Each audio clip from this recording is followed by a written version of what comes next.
క్రీస్తు యేసునందు ప్రియులైనటువంటి మీ అందరికీ మన ప్రభువును రక్షకుడునైన యేసుక్రీస్తు వారి పేరిట నా హృదయపూర్వకమైన వందనములను తెలియజేయుచున్నాను.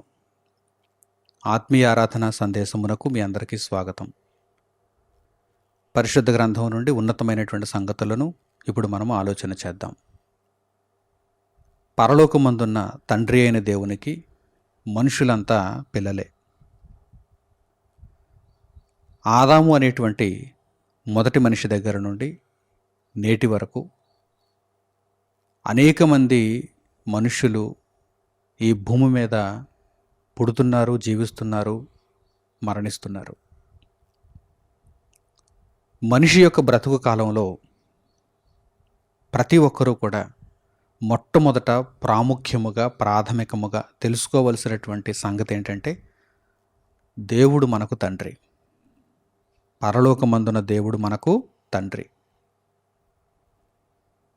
ఆ తండ్రి మనకిచ్చినటువంటి బ్రతుకులోనే మనము జీవనమును కొనసాగిస్తున్నాము. ఆ తండ్రి మన కొరకు సృష్టించినటువంటి ఈ ప్రకృతిలో మనము బ్రతుకుతున్నాము. మన బ్రతుకు దేవుడిచ్చిన ప్రకృతితో ముడిపడి ఉంది.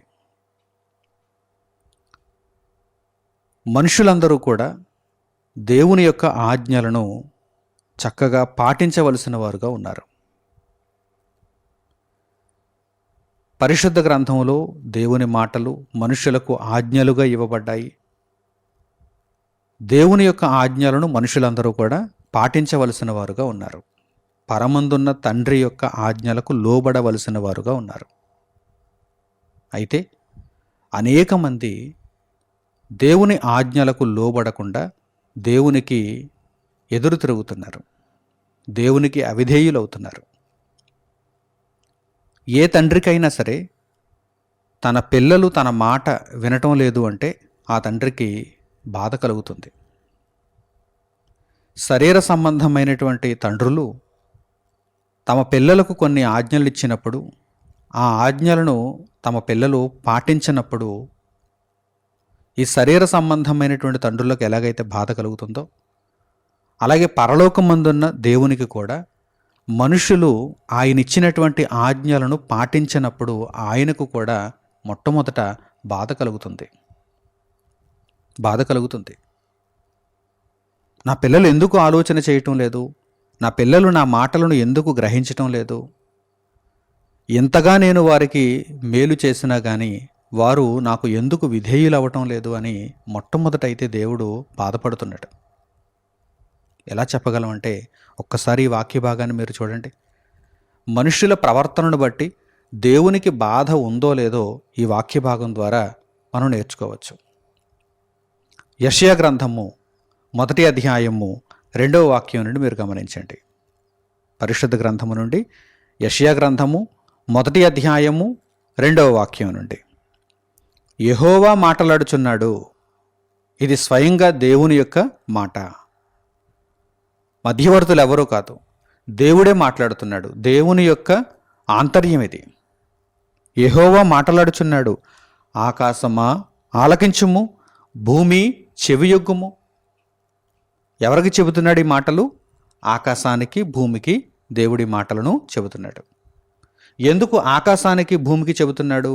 ఆకాశానికి, భూమికి మధ్యన ఉన్నటువంటి నరులను గూర్చి ఈ మాటలను దేవుడు పలుకుతున్నాడు గనక ఆకాశముతో దేవుడు మాట్లాడుతున్నాడు, భూమితో దేవుడు మాట్లాడుతున్నాడు. పరమందున్న తండ్రి మాట్లాడుతున్నాడు. యెహోవా మాట్లాడుచున్నాడు. ఆకాశమా ఆలకించుము, భూమి చెవియొగ్గుము. ఎవరిని గూర్చి ఈ మాటలు మాట్లాడుతున్నాడో తర్వాత వాక్య భాగంలో మనకు కనిపిస్తుంది. ఏమన్నాడు చూడండి ఆయన, నేను పిల్లలను పెంచి గొప్పవారినిగా చేసేతని. ఎవరికి పిల్లలు? ఆయనకే పిల్లలు. మనుషులంతా దేవునికే పిల్లలు. నేను పిల్లలను పెంచి గొప్పవారినిగా చేసేతని.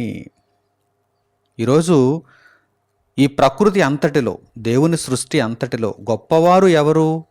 మనుషులే కదా. పురుగులు గొప్పవా? చేపలు గొప్పవా? పక్షులు గొప్పవా? జంతువులు గొప్పవా అంటే కానే కాదు. ఇవన్నీ సంఖ్యలో ఎక్కువగా ఉండొచ్చు, బలంలో గొప్పవిగా ఉండొచ్చు, ఆయుష్లో కూడా ఎక్కువగా ఉండొచ్చు. అయితే వీటన్నింటినీ కాదని, వీటన్నింటినీ తలదన్ని మనిషి ఈ ప్రకృతిలో రారాజుగా కనిపిస్తున్నాడు, గొప్పవానిగా కనిపిస్తున్నాడు, అన్నింటినీ శాసించగలుగుతున్నాడు. అన్నింటినీ. ఒక చిరుతుపులి ఎలా పరిగెడుతుందో అలా మనిషి అయితే పరిగెత్తలేడు. ఒక గుర్రం ఎలా పరిగెడుతుందో అలా మనిషి అయితే పరిగెత్తలేడు. కానీ గుర్రాన్ని అదుపు చేయగలడు, చిరుతపులిని బంధించనగలడు. ఒక సింహం ఎలా గర్జిస్తుందో అలా మనిషి అయితే గర్జించలేడు. కానీ సింహాన్ని అదుపు చేయగలడు, బంధించగలడు. ఆలోచిస్తున్నారా? ఈరోజు ప్రకృతిలో మన చుట్టూ అనేకమైనటువంటి జీవులు ఉన్నాయి. అవి ఆయా రంగాలలో మనకంటే ఉన్నతంగానే కనిపిస్తున్నాయి. ఒక భయంకరమైనటువంటి విషసర్పం ముందు మనిషి ఎందుకు పనిచేయడు కదా? అది కాటేసిందంటే మనిషి నొరగ కక్కుంటూ చావాల్సిందే, ఎంతటి బలాఢ్యుడైనా సరే. ప్రియులారా, మీరు ఆలోచన చేయండి. ఒక ఏనుగు బలం ముందు మనిషి బలం ఎంత? తొండంలో కొట్టిందంటే ఎక్కడో పడతాడు. ప్రకృతిలో మన చుట్టూ ఉన్నటువంటి జీవులు, జంతువులు అన్నీ కూడా అనేక రంగాలలో మనకంటే ఎంతో ఉన్నతంగా కనిపిస్తున్నా మనిషే అన్నింటిలోనూ గొప్పవాడుగా ఈరోజు ఒక ఆధిపత్యాన్ని చెలాయించటానికి కారణం ఏంటో తెలుసా? దేవుడు మనిషికి ఆ ఆధిపత్యాన్ని ఇచ్చాడు. నేను పిల్లలను పెంచి వారిని గొప్పవారినిగా చేసేతని. పిల్లలను పెంచి గొప్పవారినిగా చేశాడు దేవుడు. అందచందాలలో అసలు మనిషి అందాలు ఎక్కడ పనికొస్తాయండి? ప్రకృతి అందాల ముందు. ఒక నెమలి అందం ముందు మనిషి అందం పనికొస్తుందా? ఒక హంస అందం ముందు మనిషి అందం పనికొస్తుందా? అసలు ఒక సీతాకోకచిలుక అందం ముందు మనిషి అందం పనికొస్తుందా? ఇలా ప్రతి రంగంలోనూ మీరు ఆలోచన చేసుకోగలిగితే ప్రకృతిలో ఉన్నటువంటి జీవులు, జంతువులు, పక్షులు అన్నీ కూడా ఎంతో గొప్పవిగా కనిపిస్తున్నా ఈతలో చేపకు సాటెవరు? ఈతలో, నీటిలో ఈత కొట్టడంలో చేపకు సాటెవరు? ఇలా అనేక రంగాలలో ఈరోజు మన చుట్టూ ఉన్నటువంటి ఎన్నో జీవులు మనతో పోటీ పడుతూ మనలను గెలుస్తున్నా కానీ మనిషే ఇంకా అధిపతిగా ఉండగలుగుతున్నాడు. మనిషే వీటన్నిటినీ అదుపు చేయగలుగుతున్నాడు. కారణం ఏమిటో తెలుసా? ఇక్కడ వ్రాయబడింది చూడండి. నేను పిల్లలను పెంచి గొప్పవారినిగా చేశాను. నేను పిల్లలను పెంచి గొప్పవారినిగా చేసేతనని దేవుడు అంటున్నాడు. మరి ఇంతకీ ఏం జరిగింది? దేవుడు మనిషిని గొప్పవానిగా చేసినప్పుడు మరి మనిషి దేవునికి లోబడ్డా? మనిషి దేవునికి విధేయుడయ్యాడా? మనిషి దేవుని మాటలను అనుసరిస్తున్నాడా? చూడండి, క్రింది మాటలు చూడండి. వారు నా మీద తిరుగబడి ఉన్నారు అంటున్నాడు దేవుడు. అందుచేతనే ఆయన మాట్లాడవలసి వచ్చింది ఆకాశముతో, భూమితో. ఇదిగో ఆకాశము క్రింద ఉన్నటువంటి జనులు, ఇదిగో భూమి మీద ఉన్నటువంటి జనులు, ఆకాశమునకును భూమికిని మధ్యన ఉన్నటువంటి ఈ జనులు నా మీద తిరుగుబడి ఉన్నారు. నేను వారికి తండ్రిని, వారిని నా పిల్లలుగా నేను గొప్పవారినిగా చేశాను. వారిని పెంచాను, గొప్పవారినిగా చేశాను. అది వారి కష్టం కాదు. ఇదిగో నేను ఇచ్చిన ఆధిపత్యం. ప్రకృతిలో ప్రతీదీ కూడా వారి చేతి క్రింద ఉండాలని నేను వారిని దీవించాను, ఆశీర్వదించాను. అయితే వారేం చేశారు? వారు నా మీద తిరుగుబడి ఉన్నారు. వారు నా మీద తిరుగుబడి ఉన్నారు అని దేవుడు ఇక్కడ ప్రవక్తతో పలికించాడు. కనుక ప్రియులారా, ఈ మాటలను మనము చక్కగా ఆలోచించాలి, జ్ఞానమును నేర్చుకోవాలి. దేవుడేమో మనుషులను పెంచి గొప్పవారినిగా చేస్తున్నాడు, మనుషులేమో దేవుని మీద తిరుగుబడుతున్నారు. ఎలా తిరుగుబడుతున్నారు? దేవుడు లేడని కొందరు, దేవుడు ఉన్నా ఇదిగో ఈయన దేవుడు కాదు ఆయన దేవుడు, ఆయన దేవుడు కాదు ఆయన దేవుడు, ఆయన దేవుడు కాదు ఇదిగో నేను సృష్టించుకున్నది దేవుడు, ఇవన్నీ దేవుళ్ళు కాదు నేనే దేవుడు అని ఈరోజు మనుషులు దేవుని వాక్యమును ఎరుగక దేవుని మీద తిరుగుబడుతున్నారు. దేవుడు ఆశించినట్టుగా బ్రతుకక దేవుని మీద తిరుగుబడుతున్నారు. దేవుని గ్రంథాన్ని ఎందరూ పట్టించుకుంటున్నారు? దేవుని వాక్యములో ఉన్నటువంటి జ్ఞానమును ఎందరూ స్వీకరిస్తున్నారు, గ్రహించగలుగుతున్నారు, పాటిస్తున్నారు? ఎవరూ లేరు. అందుచేత దేవుని మాటలు ఈరోజు ప్రత్యక్షంగా సమాజంలో మనకు కనిపిస్తున్నాయి. ఆయన తన బాధను చెప్పుకుంటున్నట్టుగా ఇక్కడ ఉందో చూడండి. ఆయన తన బాధను చెప్పుకుంటున్నట్టుగా, ఆకాశమా ఆలకించుము, భూమి చెవియొగ్గుము. ఇదిగో నేను ఈ పిల్లలను, ఈ జనులను పెంచాను, గొప్పవారినిగా చేశాను. అయినప్పటికీ వారు నా మీద తిరుగుబడి ఉన్నారు. ఒకసారి ప్రకృతిలో ఉన్నటువంటి మిగిలిన జీవులను చూస్తే ఆ జీవులే మనుషుల కంటే చక్కగా ప్రవర్తిస్తున్నాయి అనిపిస్తుంది. చూడండి, దేవుడు ఆ ఉదాహరణలనే అక్కడ తీసుకున్నాడు. క్రింది మాటలు మీరు చూడండి.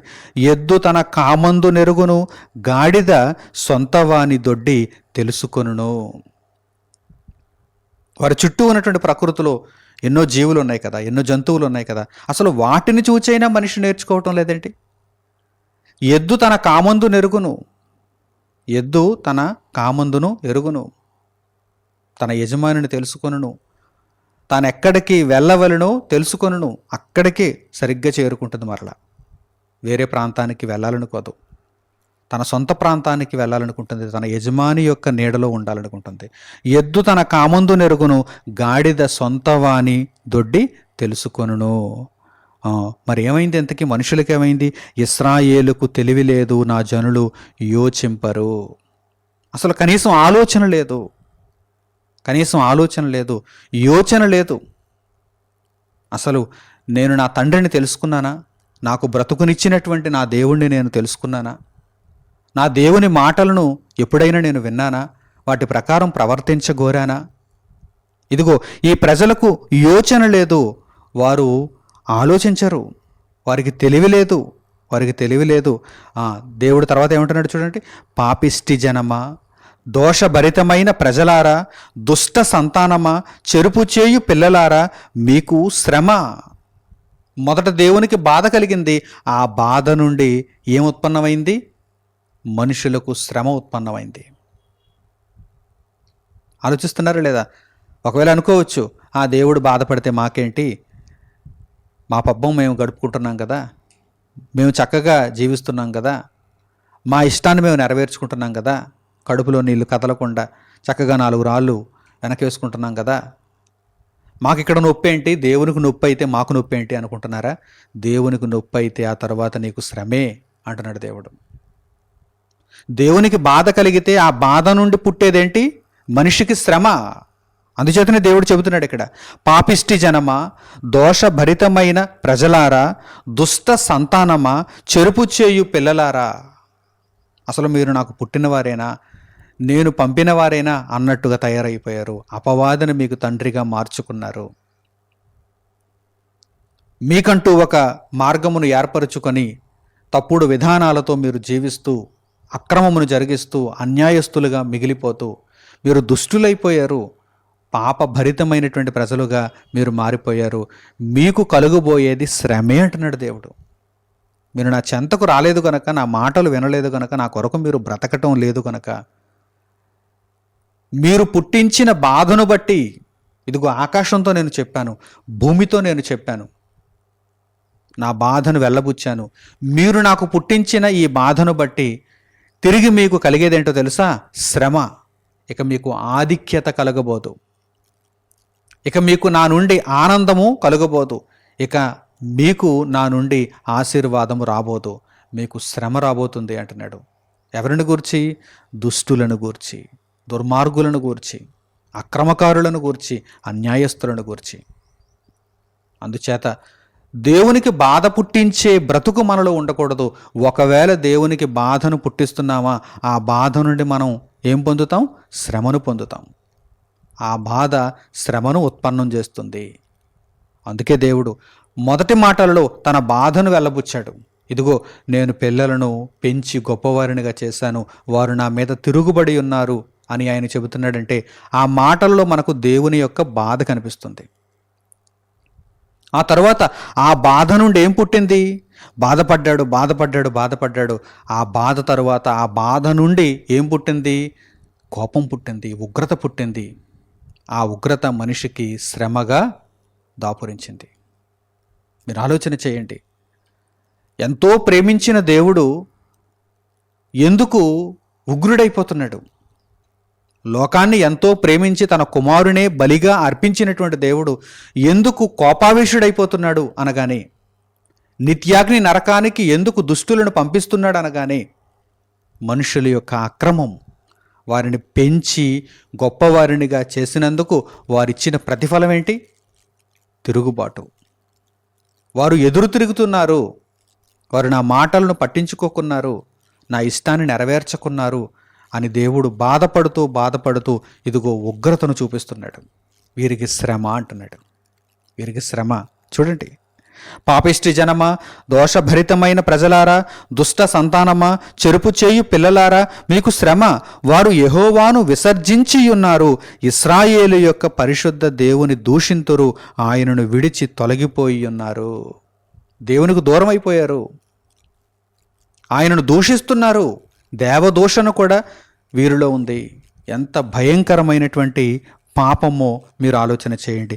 ఇశ్రాయేలు యొక్క పరిశుద్ధ దేవుని వారు దూషిస్తున్నారు, ఆయనను విడిచిపెట్టేశారు, ఆయన నుండి తొలగిపోయారు. కనుక వారి కొరకు ఇక ఎదురు చూచుచున్నదేంటి?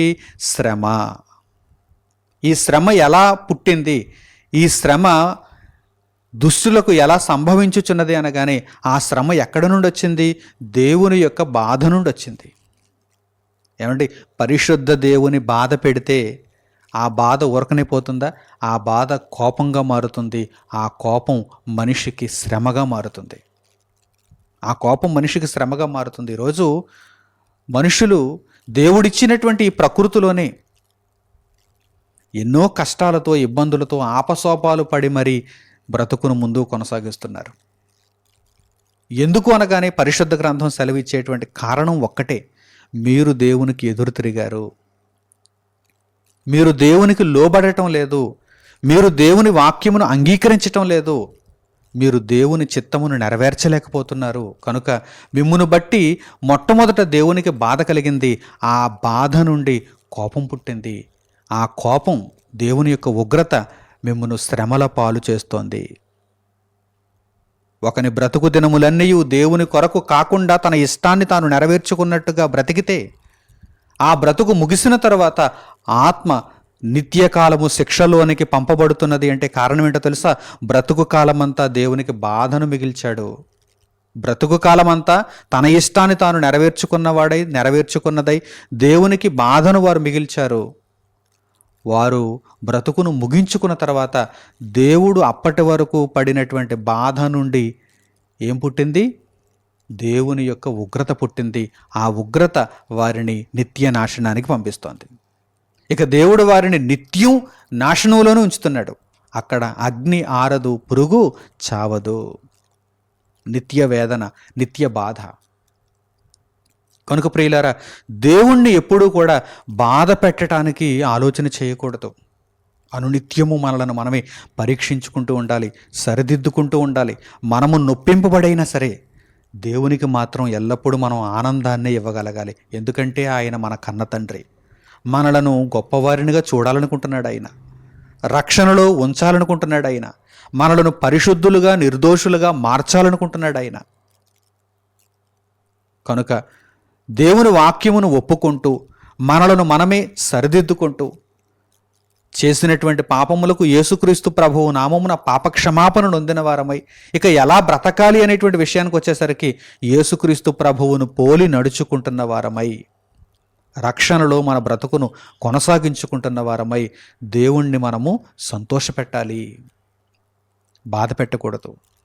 దేవుణ్ణి బాధ పెట్టామా, మనకు కలిగే ప్రతిఫలం ఏంటో తెలుసా? దేవుని ఉగ్రత. అది మనకు శ్రమగా అవతరిస్తుంది. ఆ శ్రమ నుండి మనం తప్పించుకోలేము. దేవుణ్ణి బాధ పెడితే ఆ బాధ నుండి వచ్చినటువంటి శ్రమను మనం తప్పించుకోలేము. దానిని అనుభవించి తీరాల్సిందే. దానినే దేవుడు రెండవ మరణం అంటున్నాడు. దానినే దేవుడు నిత్య నరకం అంటున్నాడు, నిత్య నాశనం అంటున్నాడు. అన్నిటినీ దేవుడు ముందుగానే చెప్పేశాడు. మనకు చెప్పకుండా అయితే దేనిని దేవుడు దాచిపెట్టలేదు. ప్రతి విషయాన్ని ముందుగానే మనకు తెలియజేశాడు ఆయన. ఇదిగో, మిమ్మును బట్టి నేను బాధపడ్డానంటే ఆ బాధ నుండి ఉగ్రత పుడుతుంది. ఆ ఉగ్రత నుండి మీకు శ్రమ కలుగుతుంది. ఆ శ్రమను మీరు భరించలేరు.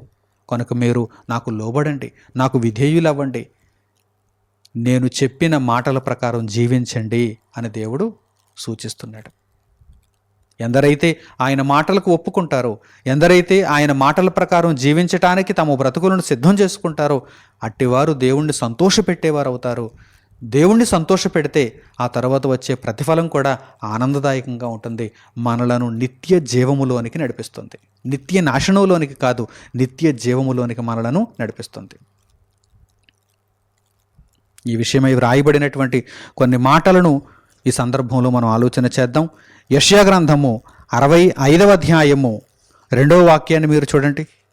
మనుషులు నిత్య నాశనములోనికి వెళ్ళకూడదని దేవుడు ఆశిస్తూ, ఆయన మనిషి బ్రతికి ఉన్నంత వరకు ఎన్నో అవకాశాలను కల్పిస్తూ ఆయన మార్గంలోనికి తీసుకుని రావాలని ప్రయత్నం చేస్తున్నాడు. కానీ మనిషి మారలేకపోతున్నాడు, దేవుని యొక్క మార్గంలోనికి రాలేకపోతున్నాడు. ఇక్కడ చూడండి, వ్రాయబడిన మాటలు చూడండి, దేవుడు ఎంత తీక్షణమైనటువంటి ప్రేమతో, ఎంత దీర్ఘశాంతముతో మనుషులను తన మార్గములోనికి ఆహ్వానించడానికి ప్రయత్నం చేస్తున్నాడో మీరు ఆలోచన చేయండి. ఎందుకంటే మనిషి శ్రమల పాలు కాకూడదని, రెండవ మరణంలోనికి మనిషి అడుగు పెట్టకూడదని, ఆ నిత్య నాశనమును మనిషి చవి చూడకూడదని దేవుడు మనిషి బ్రతికున్నంత వరకు కూడా ఎంతో తాపత్రయపడుతున్నాడు. ఈ మాటలను మీరు చదివితే మీకు అర్థమవుతుంది. జాగ్రత్తగా మీరు చూడండి. యెషయా గ్రంథము 65వ అధ్యాయము 2వ వాక్యం. యెషయా గ్రంథము 65వ అధ్యాయము 2వ వాక్యం. తమ ఆలోచనలను అనుసరించి చెడు మార్గమును నడుచుకొనుచు లోబడనొల్లని ప్రజల వైపు దినమంతయు నా చేతులు చాపుచున్నాను. అంటే అర్థం ఏంటి? వారికి ఇచ్చినటువంటి ఆయుష్కాలమంతయు వారి వైపు నా చేతులు చాపుచున్నాను, వారిని రమ్మని ఆహ్వానించుచున్నాను. ఇదిగో నీతిని అనుసరించండి, పరిశుద్ధులుగా మారండి, నిర్దోషులైపోండి, నిత్య జీవానికి వారసులవ్వండి అని చెప్పి దేవుడు దినమంతయు చేతులు చాపుతున్నాడు. బాధపడుతున్నాడు, ఇదిగో చేతులు చాపుతున్నాడు. కానీ విననొల్లని ప్రజలుగా మిగిలిపోతే, లోబడనొల్లని ప్రజలుగా మిగిలిపోతే వారు దేవుని కోపానికి బలైపోతున్నారు. మానవ బ్రతుకు కాలంలో దేవుడు ఎంత గొప్పదైనటువంటి దీర్ఘశాంతాన్ని చూపిస్తున్నాడో ఈ మాటలలో మీరు ఆలోచన చేయవచ్చు. అందుచేతనే అనేక పర్యాయములు మనకు దేవుని మాటలు వినిపిస్తున్నాయి. మనము చెడు మార్గంలో నడుచుకుంటున్నా కానీ, మనము పాపమును జరిగిస్తున్నా కానీ దేవుడు మనలను కనికరించటానికే ఎదురు చూస్తున్నాడు. ఆ పాపము నుండి మనలను విడిపించటానికే ఆయన ప్రయత్నం చేస్తున్నాడు. అందుచేతనే ఆయన మాటలను మనకు వినిపిస్తున్నాడు, ఆ వివరణను మనకు దయచేస్తున్నాడు, ఆ విశ్లేషణను మనకు అందజేస్తున్నాడు. ఇదిగో నా మాటలలో ఉన్నటువంటి భావం ఇది, తెలుసుకోండి తెలుసుకోండి తెలుసుకోండి అని దినమంతయు చేతులు చాపిన మాదిరిగా మనుషుల పట్ల ఆయన తన ప్రేమను వెల్లడి చేస్తున్నాడు. చూడండి, ఈ మాటలు చూడండి. తమ ఆలోచనలను అనుసరించి చెడు మార్గమును నడుచుకొనుచు లోబడనొల్లని ప్రజల వైపు ప్రపంచమంతా ఈరోజు లోబడనొల్లని ప్రజలే ఉన్నారు. వారి వైపు దినమంతయు ఆయన చేతులు చాపుతున్నాడు. అంటే వాక్యాన్ని వారికి అనుగ్రహిస్తున్నాడు, ఆయన మాటలను వారికి వినిపిస్తున్నాడు. దినమంతయు నా చేతులు చాపుచున్నాను. దేనికి? వారు మారతారనే కదా. వారు తమ యొక్క తప్పుడు మార్గములను విడిచి దేవుని యొద్దకు వస్తారనే కదా. ఇక మీదట దేవుణ్ణి బాధ పెట్టకుండా దేవుణ్ణి సంతోషింపచేయాలి. ఆయన మాకు తండ్రి, ఆయన మమ్మను గొప్పవారినిగా చేశాడు కనుక ఆయన మాటలను అంగీకరించాలనేటువంటి భావన వారిలో కలుగుతుందనే కదా దినమంతయు చేతులు చాపుతున్నాడు. కానీ దేవుని వాక్యమును పట్టించుకుంటున్నారా? దేవుని మాటలను వింటున్నారా? మతమని ప్రక్కకు నెట్టేసేవారు కొందరైతే నామకార్థ భక్తితో దేవునిలో ఉంటున్నా సరే ఆ భక్తి యొక్క శక్తిని ఆశ్రయించిన వారుగా మరికొందరు. ప్రియులారా, అనేక మంది తండోపతండాలుగా దేవునికి బాధనే పుట్టిస్తున్నారు. ఆయనైతే దీర్ఘశాంతంతో ఉన్నాడు, దినమంతయు చేతులు చాపుతున్నాడు. కానీ ఆయన వైపు చూచేవారు కనిపించడం లేదు, ఆయన శక్తిని తెలుసుకునేవారు కనిపించడం లేదు, ఆయన కొరకు బ్రతకాలనేటువంటి మంచి నిర్ణయాలు తీసుకునేవారు కనిపించడం లేదు. ఆయనను బాధ పెడితే ఆ బాధ నుండి పుట్టేది శ్రమే తప్ప సంతోషం అయితే కానే కాదు. దేవుణ్ణి బాధ పెట్టి మనము సంతోషించలేము. చివరికి నిత్యత్వ ఫలాన్ని మనం పొందలేము. దేవుణ్ణి బాధ పెడితే చివరకు నిత్య నాశనమే తప్ప ఏమాత్రము మనకు ప్రయోజనం ఉండదు. కనుక అనుక్షణం కూడా మనము దేవుణ్ణి సంతోషింప చేయటానికి ప్రయత్నం చేయాలి. దేవుడు ఆనందపడేటువంటి క్రియలను చేయటానికి మనం ప్రయత్నం చేయాలి. దేవుడు బాధపడితే చివరకు ఆ బాధ నుండి శ్రమే ఉత్పన్నమవుతుంది. ఇదిగో ఈ మాటలను మీరు చూడండి. యెషయా గ్రంథము 30వ అధ్యాయము 1వ వాక్యాన్ని మీరు చూస్తే ఈ విషయం మీకు స్పష్టంగా అర్థమవుతుంది. దేవుణ్ణి బాధ పెడితే తప్పకుండా వారు శ్రమను అనుభవిస్తారని మీకు ఈ మాటల ద్వారా అర్థమవుతుంది. యెషయా గ్రంథము 30వ అధ్యాయము 1వ వాక్యాన్ని మీరు చూడండి. యెహోవా వాక్కు ఇదే. దేవుడిక చిట్ట చివరిగా చెబుతున్నాడు. యెహోవా వాక్కు ఇదే, లోబడనొల్లని పిల్లలకు శ్రమ. దినమంతయు నేను చేతులు చాపాను, కానీ వారు వినలేదా? నా వాక్యమును అంగీకరించలేదా? నా వైపు తిరగలేదా? వారి మార్గములను విడిచిపెట్టి నా మార్గంలోనికి రాలేదా? అయితే వీరికి శ్రమ అంటున్నాడు దేవుడు. శ్రమ. ఇదిగో లోబడనొల్లని పిల్లలకు శ్రమ, పాపమునకు పాపము కూర్చుకొనున్నట్లుగా వారు నన్ను అడుగక ఆలోచన చేయుదురు, నా ఆత్మ నియమింపని సంధి చేసుకొందురు. బాధండి ఆయనకి. బాధ అలా ఊరుకోవటం లేదు, బాధ అలా ఉండిపోవటం లేదు. బాధ నుండి ఉగ్రత పుడుతుంది. ఆ ఉగ్రత మనిషికి శ్రమనిస్తుంది. లోబడనొల్లని పిల్లలకు శ్రమ, పాపమునకు పాపమును కూర్చుకుంటున్నారు. పాపమును విడిచిపెట్టి రమ్మని దేవుడు చెబుతుంటే పాపమునకు పాపమును కూర్చుకుంటున్నారు. మునుపు చేసినటువంటి పాపం సరిపోదు, ఈరోజు ఇంకా ఎక్కువగా పాపం చేయాలి. ఈరోజు చేసినటువంటి పాపం సరిపోదు, రేపు ఇంకా ఎక్కువగా పాపం చేయాలి అన్న మాదిరిగా ఈరోజు మనుషులు మారిపోయారండి. పాపమునకు పాపమును కూర్చుకుంటున్నారు. ఒక దండలో పువ్వులను ఎలాగైతే గుచ్చుకి కూర్చుకుంటారో, ఒక దండ కింద అమర్చడానికి ఎలాగైతే కూర్చుకుంటారో, ఆ విధంగా ఈరోజు పాపపు దండను మెడలో వేసుకుని తిరుగుతున్నారు. పాపమునకు పాపము కూర్చుకొనున్నట్లుగా వారు నన్ను అడుగక, అంటే దేవుని దగ్గర వారికి విచారణ చేసేటువంటి నిమిత్తం లేదు. దేవుని ఆలోచన వారికి ఎందుకు? దేవుని అభీష్టం వారికి ఎందుకు? దేవుని ఇష్టంతో వారికి పనే ఉంది. వారు నన్ను అడుగక ఆలోచన చేయుదురు. మన ఆలోచన మనదే అనుకుంటున్నారు వారు. ఈ విధంగా చేద్దాం, ఆ విధంగా చేద్దాం, ఇష్టానుసారంగా పోదాం, దేవునికి భిన్నంగా వెళ్ళిపోదాం అని వారు అనుకుంటున్నారు. నా ఆత్మ నియమింపని సంధి చేసుకొందురు. ఏమంటే దేవుని ఆత్మ నియమించే సంధిలో ఉండాలి మనం. దేవుని ఆత్మతో పట్టింపు లేకుండా ఇష్టానుసారమైనటువంటి ప్రవర్తన పోకడ మనలో ఉంటే అది ఆయనకు బాధే తప్ప, ఆ తరువాత దాని వలన మనకు శ్రమే తప్ప లాభం అనేది ఉండదు, సంతోషం అనేది ఉండదు, ఆయనకు ఆనందం అనేది ఉండదు. కనుక నా ప్రియులైనటువంటి సహోదరి సహోదరులారా, ఈ విషయాలన్నిటిని మీరు జాగ్రత్తగా గమనించి గుర్తించగలిగినట్టయితే ఇక మీదట ఎప్పుడూ కూడా దేవుణ్ణి మీరు దుఃఖపెట్టరు, బాధ పెట్టరు, సంతోషింపచేయాలని చూస్తారు, ఆనందింపచేయాలని చూస్తారు. దేవుని ఆనందమే నాకు పరమావధి అని బ్రతికేవారు మాత్రమే నిత్య జీవాన్ని స్వతంత్రించుకుంటారు. మీరు నీతిమంతులందరినీ చూడండి, దేవుని ఆనందం వారికి ప్రథమం. దేవుడు ఆనందిస్తున్నాడా? అయితే ఈ కార్యక్రమాన్ని చేస్తాను, అది ఎంతటిదైనా సరే. అబ్రాహామును దేవుడు తన కుమారుని బలిగా ఇమ్మన్నాడు, ఇస్సాకును బలిగా ఇచ్చే అన్నాడు. ఈ విషయంలో నీవు ఆనందిస్తావా తండ్రి? అయితే నా కుమారుని బలి ఇవ్వటానికి కూడా నేను సిద్ధమే అన్నాడు. అబ్రహాం ఏమైనా వెనుక తీశాడా? అదేంటి తండ్రి, ఈ వృద్ధాప్యంలో లేక నీవు ఆశీర్వదించి వాగ్దానపుత్రుడిగా ఇస్సాకునిచ్చావు, ఈ ఇస్సాకును మరలా నీవు బలిగా ఇమ్మంటున్నావేంటి? అది నీకు సంతోషాన్ని ఇస్తుంది, ఆనందాన్ని ఇస్తుంది, ఆ అర్పణ నీకు సంతోషాన్ని ఇస్తుంది అంటావేంటి? నేను ఇవ్వను అని ఏమైనా వెనుక తీశాడా? నీ ఆనందమే నాకు పరమావధి అన్నాడు. నీ ఆనందమే నాకు పరమావధి. రాళ్ల వలన కూడా నీవు పిల్లలను పుట్టించగలవు, కనుక నీవు నాకు ఇచ్చినటువంటి ఈ కుమారుని నీ కొరకు బలిగా ఇచ్చేస్తానని బయలుదేరిపోయాడు.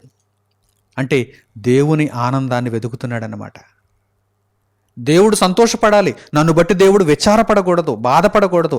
దేవుడు నన్ను బట్టి బాధపడితే నాకు కలిగేది శ్రమే తప్ప ఆనందం కాదు అనుకున్నాడు.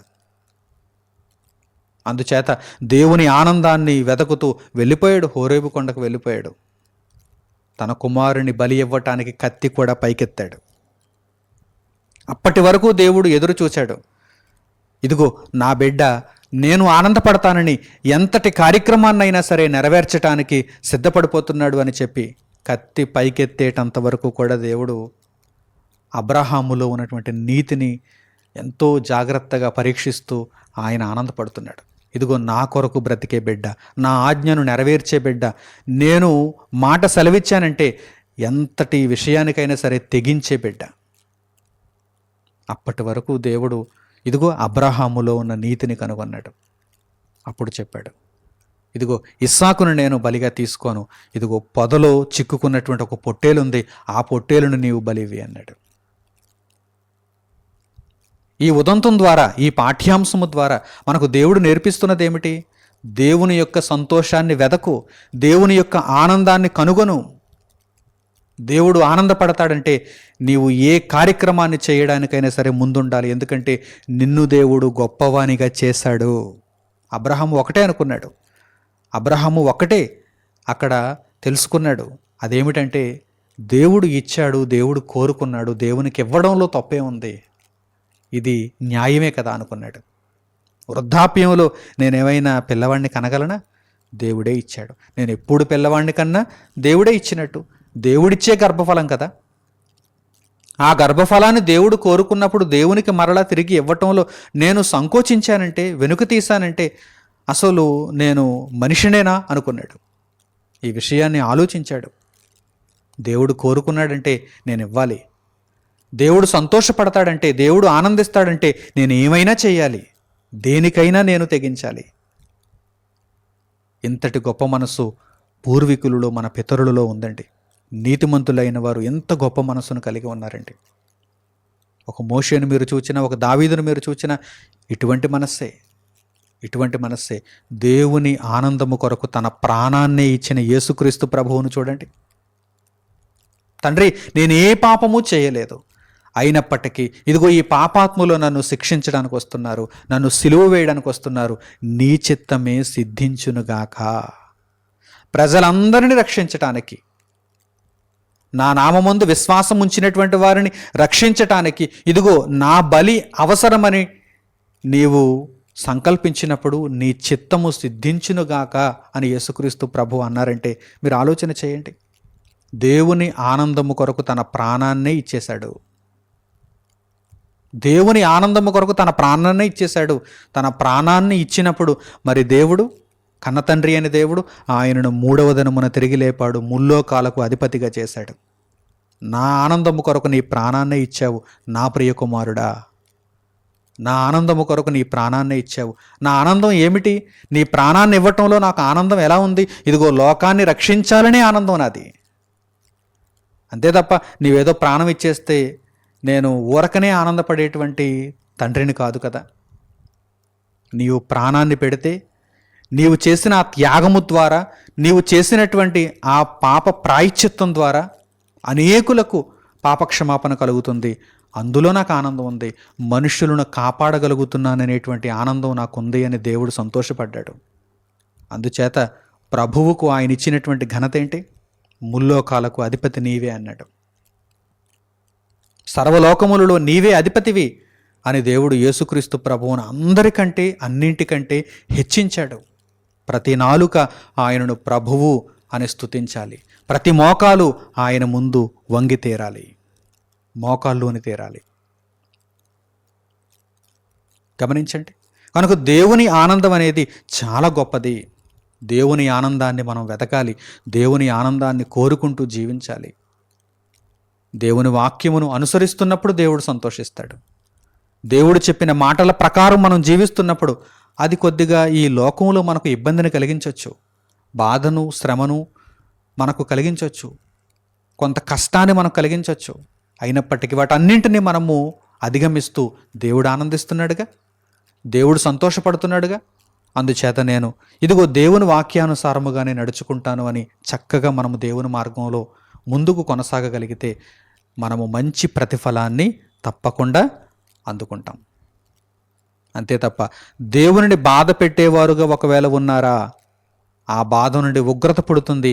ఆ ఉగ్రత మనకు శ్రమనిస్తుంది. ఆ శ్రమ నిత్యకాలం ఉండిపోతుంది. ఆ నిత్యకాలపు శ్రమలోనికి మనం వెళ్ళటానికి వీలు లేదు. ఏ క్షణము కూడా దేవుణ్ణి మనము బాధ పెట్టడానికి వీలు లేనే లేదు. దేవుణ్ణి సంతోషింపచేయాలి. దేవుడు సంతోషపడడానికే మన బ్రతుకుంది. తల్లి గర్భంలో నుండి బయటకు వచ్చి ఇదిగో ఈ విధంగా మనం బ్రతుకుతున్నామంటే దేవుణ్ణి సంతోషపెట్టడానికే బ్రతుకుతున్నాం. ఈ విషయాన్ని ఎల్లప్పుడూ మన జ్ఞాపకాలలో ఉంచుకొని దేవుని వాక్య ప్రకారం మనం జీవించగలిగితే ఉన్నతమైనటువంటి బహుమానాన్ని మనం అందుకుంటాం. మీరందరూ కూడా దేవుణ్ణి సంతోషపెట్టేవారుగా, దేవుడు మీ నిమిత్తము ప్రతి క్షణము ఆనందపడేటట్లుగా బ్రతకాలని హృదయపూర్వకంగా కోరుకుంటూ అటువంటి నిర్ణయాలను మీరు తీసుకోవాలని నేను ఆశిస్తూ ఈ సందేశమును ఇంతటితో నేను ముగిస్తున్నాను. తండ్రి అయిన దేవునికి ప్రార్థనలో ఏకీభవించండి. మమ్మను మిక్కిలిగా ప్రేమించిన మా కన్న తండ్రి, మీ ఉన్నతమైనటువంటి ప్రేమకు మీరు అనుగ్రహించినటువంటి ఈ జీవము గల వాక్యము కొరకు మా హృదయపూర్వకమైనటువంటి కృతజ్ఞతాస్తుతులను మీకు తెలియజేస్తున్నాము. నాయన, మీ మాటల సారాంశాన్ని మేము తెలుసుకున్నాము. ఇక మీదట తండ్రి, మీ సంతోషాన్ని వెదకుతూ మీ ఆనందము కొరకే మా బ్రతుకును ప్రతిష్ఠించుకుంటూ మీ ఆలోచనలను నెరవేర్చగలుగుటకు మాకు సహాయమును అనుగ్రహించండి. మిమ్మల్ని బాధ పెడితే తండ్రి, ఆ బాధ వలన మేము చివరకు ఉగ్రతను సంపాదించుకుంటాము, తద్వారా శ్రమల పాలైపోతాము. అటువంటి విధానంలోనికి ఏ క్షణము మేము వెళ్లకుండా మీ వాక్యమును అనుసరిస్తూ మీ కొరకే మేము బ్రతుకుతూ మీ ఆనందాన్ని తండ్రి నిత్యకాలము మేము సంపాదించుకోగలగటానికి, తద్వారా కలిగేటువంటి గొప్ప బహుమానమును మీ చేతులారా మేము అందుకోవటానికి మీ కృపను మాకు అనుగ్రహించమని మిమ్మల్ని వేడుకుంటూ ఇటు నిర్ణయములు తీసుకున్నటువంటి మీ బిడ్డలందరినీ తండ్రి మీ కృపాక్షేమములలో కాపాడుమని మిమ్మల్ని కోరుకుంటూ మా ప్రార్థన మనవులను మా ప్రభువును మా రక్షకుడునైన యేసుక్రీస్తు వారి పేరిట మిమ్మల్ని వేడుకొనిచున్నాము తండ్రి. ఆమేన్. అందరికీ వందనములు. సెలవు.